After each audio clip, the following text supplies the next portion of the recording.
করেছেন বিদেশে, কর্মসূত্রে বিদেশ থেকে দেশ সর্বত্রই ছড়িয়ে রয়েছেন মহুয়া মৈত্র। অর্থনীতির ছাত্রী, বর্তমানে সর্বক্ষণের রাজনৈতিক কর্মী। নগর লোকসভা কেন্দ্রে তৃণমূল কংগ্রেসের প্রার্থীর সঙ্গে আজ সারাদিনের জন্য বেরিয়ে পড়ব আমরা।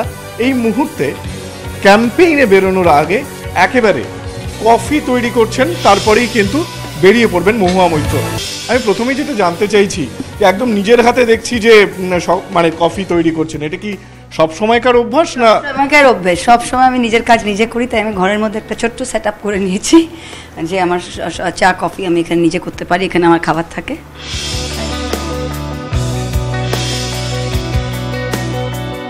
কৃষ্ণনগর লোকসভা কেন্দ্রের, আপনার হোম টাউনের লোকসভা কেন্দ্রে প্রার্থী হতে পেরে, এই প্রার্থী হতে পারাটা কি একটা আলাদা কোনো মাত্রা যোগ করে মনের মানসিকতার ক্ষেত্রে? হ্যাঁ, আমি মনে করি যে আমার পারিবারিক যোগ থেকে, কারণ আমরা কোনোদিন ছোটোবেলায় এখানে থাকিনি, আমার বাবার ফ্যামিলি অবভিয়াসলি এখান থেকে, কিন্তু আমি ছোটোবেলায় এখানে থাকিনি, তাই জন্য আমি মনে করি যে আমার রাজনৈতিক জন্মভূমিটা আমি কিন্তু কৃষ্ণনগর মনে করি। কারণ আমি যখন প্রথম দেশে ফিরি, আমি আমার রাজনৈতিক কর্মসূচি যখন কংগ্রেসে থাকতে আম আদমি কা সিপাহি, সেটা কিন্তু নদিয়া জেলা থেকেই শুরু করেছিলাম এবং কৃষ্ণনগর লোকসভা থেকেই।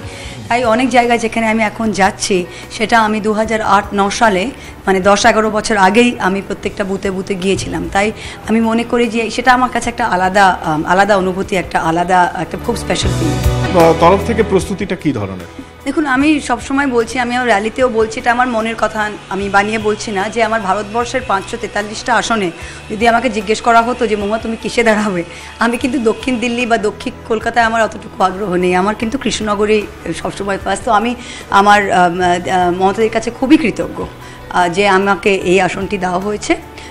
আমি মনে করি যে আমার যত স্ট্রেংথ, আমি এখান থেকেও প্রথম আমার জীবন নির্বাচনের লড়াই কিন্তু আমি এই জেলা থেকেই লড়ি, করিমপুর থেকে লড়ি, যেটা কেউ আগে জেতেনি। আর বিগত 3 বছর আমি এখানেই কাজ করেছি, এই মাটিতে, এটা আমার জেলার হেডকোয়ার্টার্স। মহুয়া মৈত্রর হাতে একেবারে গরম কফি, এবং আমার হাতেও রয়েছে মহুয়া মৈত্রর বানানো কফি। একটু কফিটা চুমুক দিয়ে দেখি। ভালোই কড়া হয়েছে দেখছি। কফিটা যতটা কড়া, মহুয়া মৈত্র কি ততটাই কড়া নাকি মেজাজে, মানে নেত্রী হিসেবে? আনফর্চুনেটলি হ্যাঁ, আমার এটাই খুব আমি বলবো আমার পার্সোনালিটির একটা ফ্ল। আমি চেষ্টা করেও আমার রাগটা, আমি যখন আমি তাড়াতাড়ি রাগ করি আর আবার তত তাড়াতাড়ি থেমে যায়, কিন্তু সবাই বলে আমার রাগটা বেশি, এটা আমি কন্ট্রোল করার চেষ্টা করছি, কিন্তু আমি মনে করি যে কড়া হওয়াটা রাজনীতিতে এবং জীবনে, কড়া মানে সবসময় খারাপ নয়, কড়া মানে ডিসিপ্লিনের জন্য, একটা শাসনের মধ্যে থাকলে, আমি মনে করি যে সিস্টেমের মধ্যে থাকলে। আর আমাদের দেখুন, আমরা তো ক্যাডার ভিত্তিক রাজনৈতিক দল নই, আমরা জননির্ভর রাজনৈতিক দল। তাই কংগ্রেস থেকে এসেছি আমরা, কংগ্রেসের আমাদের এই কালচারে কিন্তু একটা সিস্টেমের মধ্যে আনা খুব একটা চ্যালেঞ্জ। তো আমরা চাই যে এই সংগঠনটা যদি মজবুত হয়, তাহলে আমি প্রার্থী বা কেউ প্রার্থী, এটা কোনো বড় কথা নয়, সংগঠনটা রইল। তো আই থিঙ্ক সেটার জন্য যদি একটু কড়া হতে হয়, তবে সেটা খারাপ জিনিস নয়। তাহলে মহুয়া মৈত্র বাইরে থেকে ভীষণ ফ্যাশনেবল, খুব নাগরিক একটা লুক তার ভেতরে, কিন্তু ভেতরে ভীষণ ডিসিপ্লিনড এবং প্রায় চাবুক হাতে নিয়ে ঘোরেন, এরকম ব্যাপার কি? মানে এই কড়া কফিটার মতোই বলতে পারেন। আমাদের কর্মীকে সেটা জিজ্ঞেস করুন, ওরা কি উত্তর দেয়। আমি আপাতত দেখতে পাচ্ছি যে আপনি তো গর্বিত কৃষ্ণ নাগরিক, আপনি সেটা বললেন, কিন্তু আপনি গর্বিত নদিয়াবাসীও বটে। পরনে যে শাড়িটা পরেছেন সম্ভবত ফুলিয়া, আপনি কি সারা বছর ফুলিয়াই পরেন? হ্যাঁ, আমি খুব পছন্দ করি। আমার ওখানে ফুলিয়া যে 3টে সমিতি আছে, 1 নম্বর, 2 নম্বর আর 3 নম্বর সমিতি, তাদের এমন অবস্থা হয়েছে যে এখন আমি ফোনে বলি যে আমাকে ছবি পাঠান, আর আমাদের এই 3টে সমিতি প্লাস বীরেন বসাক ওদিকে আছে। তো আমার প্রায় এখন এমন হয়েছে যে সবই শাড়ি ওদের থেকে। আর ফুলিয়ায় এখন এত সুন্দর সুন্দর আমাদের যেটা মাসলিন বা আমাদের যে, আর আমি সবসময় চেষ্টা করি যে নিজের জেলাকে তুলে ধরা। তো বিশ্ব বাংলায় গিয়েও আমি নিজের জেলাকে তুলে ধরার চেষ্টা করি। দিল্লিতে যান বা বিদেশে যান, সবসময় বিদেশে গিয়ে আমি হয়তো আমি ওয়েস্টার্ন কাপড় পরলাম, কিন্তু আমাদের দেশে আমি সবসময় শাড়ি পরি, এবং আমি বলবো 95% শাড়ি আমার প্রায় নদিয়ার।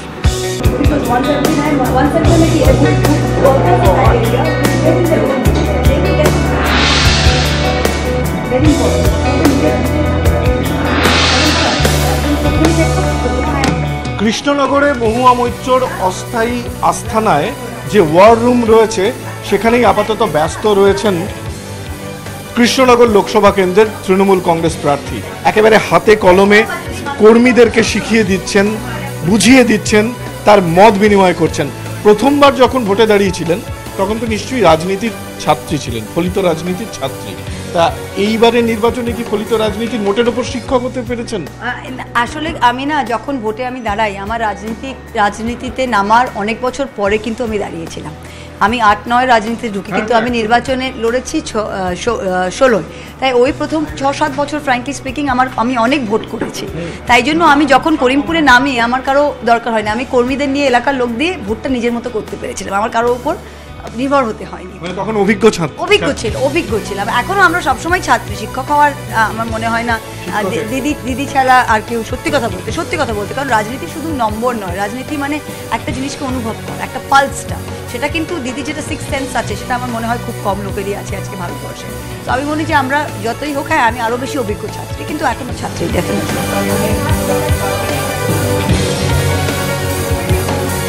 সব থেকে বড় কথা, একেবারে আধুনিক প্রযুক্তিকে কাজে লাগিয়ে আধুনিক পেশাদারদের সঙ্গে নিয়ে বলা যেতে পারে যে একেবারে রাজনৈতিক সংগঠন, তার পাশে তাকে সাহায্য করছে আধুনিক পেশাদারদের একটি সংগঠন। এটাই মহুয়া মৈত্রর মডেল। অনেক দিন ধরেই এই মডেলটি নিয়ে পরীক্ষা নিরীক্ষা চালাচ্ছেন তিনি। এবার লোকসভা নির্বাচনেও পুরো দমে কাজ করছে তার ওয়ার রুম।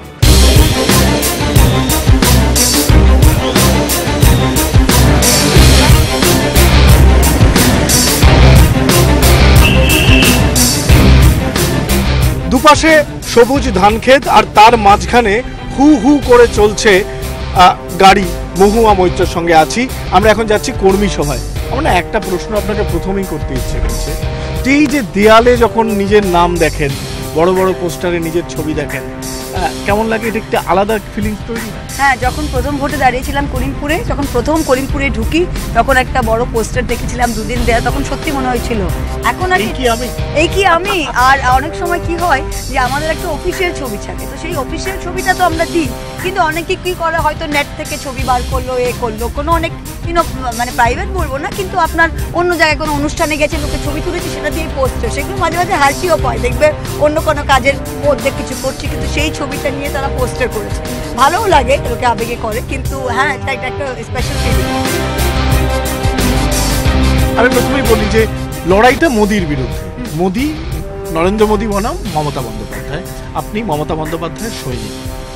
মূল কোন রাজনৈতিক বক্তব্যগুলোকে সামনে রেখে প্রচারে নামছেন? আমি যেটা মেইন জিনিসটা যেটা আমি বলছি, সেটা বলছি যে দেখুন, এটা কিন্তু বিজেপি শাসক দল, আমরা বিরোধী পক্ষ। আমরা এখানে হিসাব দিতে মাঠে নামিনি। আমরা 2016 হিসাব দিয়েছি, আবার 21-এ দেব। এটা ওদের গদি রক্ষা করার লড়াই। তাই আমরা আঙুল তুলবো, আমরা প্রশ্ন করবো, ওরা কৈফিয়ত দেবে। ওরা উত্তর দিকে ওরা কি করেনি, ওরা কি আমাদের আঙুল তোলা, ওরা 21-এ আমাদের দিকে আঙুল তুলবে, আমরা সেটার উত্তর দেবো। কিন্তু এখন তো দে আর ইন দ্য ডক। কিন্তু রাজ্য বিজেপি কিন্তু এই কথাটাই বলছে যে এবারের ভোট ইয়েস মমতা, না হলে নো মমতা। সে তো বলবেই, তাদের যদি ন্যূনতম রাজনৈতিক যদি সেন্স থাকতো, তাহলে পশ্চিমবঙ্গে আজকে তোর ওই দুর্দশা হতো না। তাই জন্য তারা তো সেটা বলবেই, যেটা আসল বাস্তব, যাতে অস্বীকার করে একটা অবাস্তব জিনিস, একটা অবাস্তব একটা থিওরি নিয়ে মাঠে নামাতো বিজেপির সবসময় ধর্ম, তো সেটাই করছে ওদের। তো বললাম আমি, আগে ধর্ম টনিক, এখন যুদ্ধ টনিক, এছাড়া তো কিছু ওদের মানে ঝুলিতে কোনো আর অস্ত্রই নেই। এখন গরম প্রায় পড়ে গেছে, কমলা লেবু আপনি খুলছেন, মানে কমলা লেবু খাবেন আর কি। এইগুলো একটু বোধহয় মানে কি বলবো, মানে সবার সাথে মিলেও একটু নিজের ছন্দ আছে না? ছন্দ বল, আমি মনে করি যে আমি যেটা, সেটা তো মানুষ আমাকে দেখেই, আমাকে চিনেই তো জানবে। আমি যে জিনিসটা রোজ করি না, আমি রোজ মন্দিরে যাই না, যদি কোনো স্পেশাল ওকেশন হলো। কিন্তু আজকে যা তো টিভি এসছে বলে আমি মন্দিরে যাবো, এটা আমার নিজের রুচিতে বাঁধে, তাই জন্য আমি গেলাম না। কিন্তু আমি বাড়িতে রোজ পুজো করি, আপনি যদি ওই টাইমে আসতেন, আমাকে পুজো করতে দেখতেন। আপনি কি গরমকালেও কমলা লেবু খান? গরমকালে কমলা লেবু খাই না বুঝি? আমি সত্যি জানি না, আমি কমলা লেবু খুব ভালোবাসি, আমি সবসময় খাই।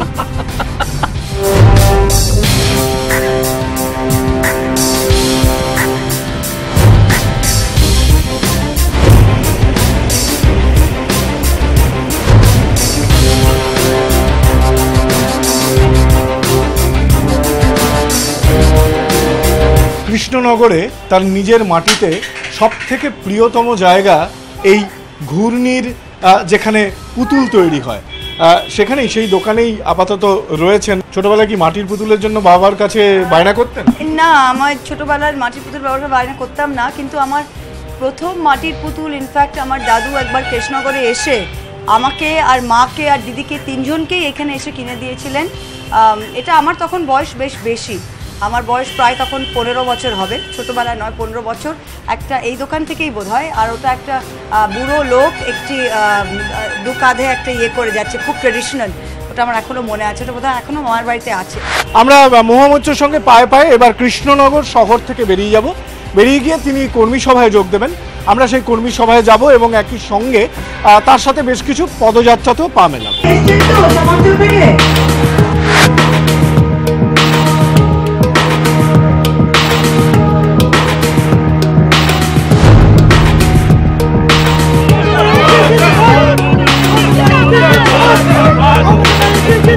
কর্মী সভার পর পায়ে পায়ে পা মেলালেন মহুয়া মৈত্র। কেমন লাগলো কর্মী সভা করে? কেমন লাগলো? খুব ভালো লাগছে, আপনি নিজেই দেখছেন সবাই এত উজ্জীবিত, খুব ভালো লাগছে। এখানে মানে কি যা আপনার যা মনে হয়েছিল সবাই এসেছে? হ্যাঁ সবাই এসেছে, সবাই ছিল, সবাই এসেছে। একটা ভুট্টা খাবো।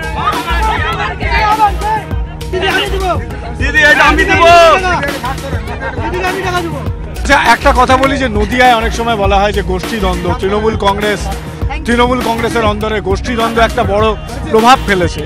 তো আজকে আপনি এখানে এলেন করিমপুরে, কি কিরকম প্রভাব ফেলেছে? গোষ্ঠীদ্বন্দ্বের কথা বলেন। দেখুন এটা তো লোকসভা ভোট, সাধারণ মানুষ একটা বাড়িতে যদি গরম আছে ঠান্ডা হোক, যখন গরম গরম যখন আপনি নিজের পরিবারে 5টা ভাই থাকে তখন 5টা ভাইয়ের সবার সাথে মতের মিল হয় না, কিন্তু যখন বাবার কিছু বা তার বাবার মার কিছু হয় তখন কিন্তু 5 ভাই একসাথে হয়ে যায়। এটা লোকসভার ভোট, তাই জন্য এটা তো পঞ্চায়েত ভোট নয়, এটা লোকসভার ভোট। লোকসভার ভোটে যাদের মত থাকতেই পারে, আমাদের এত কর্মী এত বুথ, সেইখানে দাঁড়িয়ে একটু মত হয়ে থাকতেই পারে, কিন্তু লোকসভা ভোটে সবাই কোমর নেমে কিন্তু আজকে কর্মী সভা করে মোটের ওপর আপনি স্যাটিসফাইড? 100% স্যাটিসফাইড, 100%। প্রত্যেকটা জায়গায় দেখুন আমাদের কর্মী আমাদের সম্পদ। অনেকটা জিনিস দেখলাম যে কর্মীরা আপনাকে ভুট্টা খাওয়ানোর জন্য কে পয়সা দেবে তা নিয়ে একেবারে ঝগড়া লেগে গেল, এটা পজিটিভ সাইড। এটা লজ্জার ব্যাপার, আমার ব্যাগ থাকলে আমিও তো খাওয়াতাম, কিন্তু আমি কোনোদিন ব্যাগ নিয়ে ঘুরি না।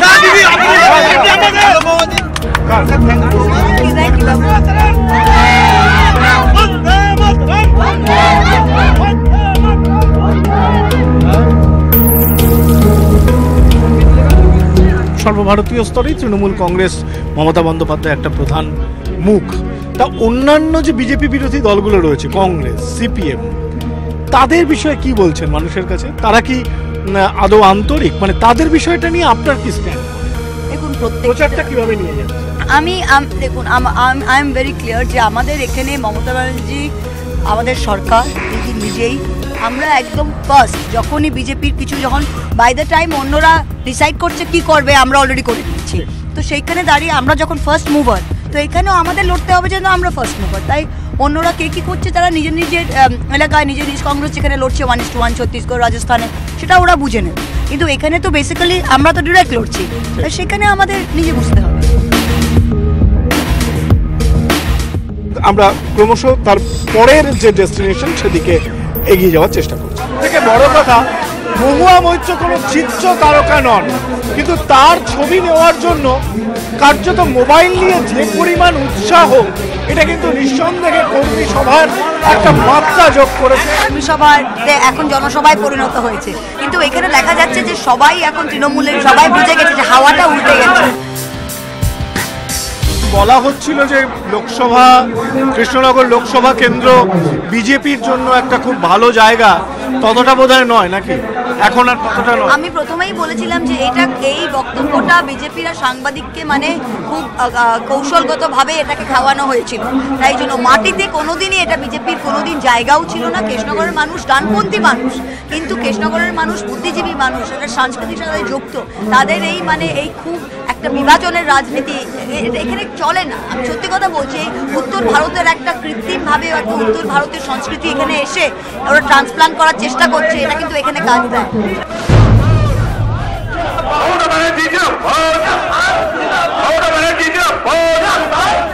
সকালবেলা 1 কাপ কফি খেয়ে বেরিয়েছিলেন, তারপর একের পর এক কর্মী সভা।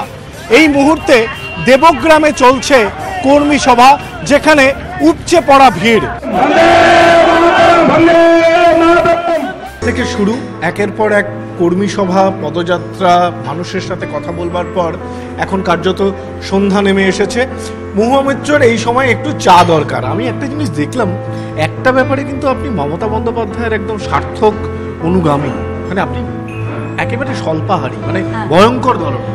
হ্যাঁ, আমি মনে করি যে কাজের সময় যদি আমি কোনোদিনই খুব একটা বেশি খাই না, কিন্তু যখন এরকম ক্যাম্পেইন বা পরিশ্রম করে আমি প্রোটিন, সবজি এগুলো বেশি খাই, আর আমি কার্বোহাইড্রেট কম খাই, আর আমি লাইট থাকি। আমার আপনি তো দেখছেন সকাল থেকে কত পরিশ্রম হয়। মানে আপনি তো তাও খেলেন না আজকে, তো দুপুরবেলাও তেমন কিছু খেলেন না, একটু হয়ে গেল। হ্যাঁ ঠিক, আজকে একটুখানি অনিয়ম হয়েছে আমার, কিন্তু নর্মালি আমি দুপুরবেলা সবসময় আমি ডিম খাই আর শসা বা স্যালাড বা কিছু একটা খাই। মানে দুপুরবেলা মানে তো বাঙালির ভাত ডাল সহযোগে এরকম কোনো ওরকম আমি কোনোদিনই, আমি ভাত ওই দুপুরে বসে কোনোদিনই খাই না, আমি ভাত এমনিতেই খাই না। কিন্তু ভোটের সময় আমি খুব হালকাই খাই, কারণ এত পরিশ্রম করতে হয়, তখন শরীর খারাপ হওয়া বা হেভি লাগা আমি এটা পছন্দ করি না। আমি দুপুরের খাবারটা নর্মালি কারো বাড়িতেই খাই। দুপুরে যে রাবার ডিমের অমলেটটা আমি খাই আর স্যালাড বা শসা, সেটা আমি কারো বাড়িতেই খাই। কিন্তু বিকেলের চাটা দেখুন, যদি আমি যাচ্ছি তালাহুড়োর মধ্যে, তো হাই রোডে থামাই ইউজুয়ালি আমাদের জন্য, রাস্তায় পড়ে তো ইজি হয়ে যায়। আবার বাড়িতে গেলাম কারো প্রবলেম হল, মানে অসুবিধা হয় মানুষ। সারাদিনে একবারও ভাত খান না? একবারও ভাত। একটু চা খাওয়ার জন্য বসেছেন 5 মিনিট মহুয়া মৈত্র, তার সঙ্গে আমরা একটু চা খেয়ে নিলাম।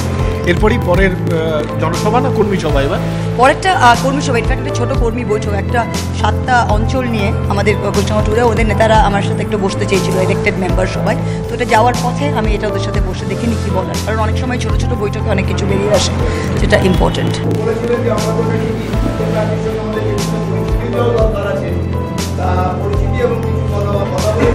ভোটের ময়দানে নেমে জনসভা, কর্মী সভা কিংবা রুদ্ধদ্বার বৈঠক, সকাল থেকে রাত গোটা কৃষ্ণনগর লোকসভা কেন্দ্র কার্যত চষে বেড়াচ্ছেন মহুয়া মৈত্র।